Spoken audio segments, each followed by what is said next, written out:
ఇక పారిజాతం, జోష్న అయితే పక్కకొచ్చి మాట్లాడుతూ ఉంటారు. ఇక పారిజాతం ఇలా అడుగుతూ ఉంటుంది జోష్నని. ఇందాక అడిగితే తప్పించుకున్నావు. ఇప్పుడు చెప్పు నీ ప్లాన్ వర్కౌట్ అయిందా లేదా అని పారిజాతం అడుగుతూ ఉంటుంది. అమ్మకి దీప మీద ఎంత కోపం ఉందో అత్తయ్యకు తెలిసేలా చేసి దీపని బాధ పెట్టడానికి వాయిస్ మెసేజ్ పెట్టించాను అని అంటూ ఉంటుంది. మెసేజ్కి రిప్లై రాదని నాకు తెలుసు. దీన్ని అడ్డు పెట్టుకొని దీపని ఎలా బాధ పెట్టాలో నాకు తెలుసు అని అంటూ ఉంటుంది జోష్న. ఇక పారిజాతంని ఇలా అంటూ ఉంటుంది. కానీ నీ పద్ధతే నాకు అర్థం అవ్వట్లేదని అంటూ ఉంటుంది. ఇక పారిజాతం ఏమో నేనేం చేశానే అని అంటూ ఉంటుంది. నీ సొంత మనవరాలికి వరలక్ష్మి జరుగుతున్నట్టు అంత హడావిడి చేస్తున్నావు అని అడుగుతూ ఉంటుంది. ఇక జోష్న ఇలా అడుగుతూ ఉంటుంది.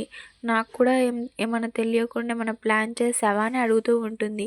నేనేం చేశానే నీకు తెలియకుండా అని ఇంకా పారిజాతం అయితే అంటూ ఉంటుంది. ఇక అక్కడికైతే దాస్ అయితే వస్తాడు.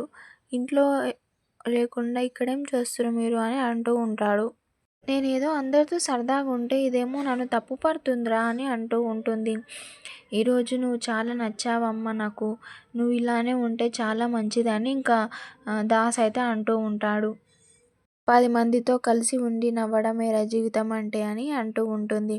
ఇక పారిజాతం వేసిన డైలాగ్‌కి ఇంకా ఒక్కసారిగా షాక్ అవుతూ ఉంటుంది జోష్న.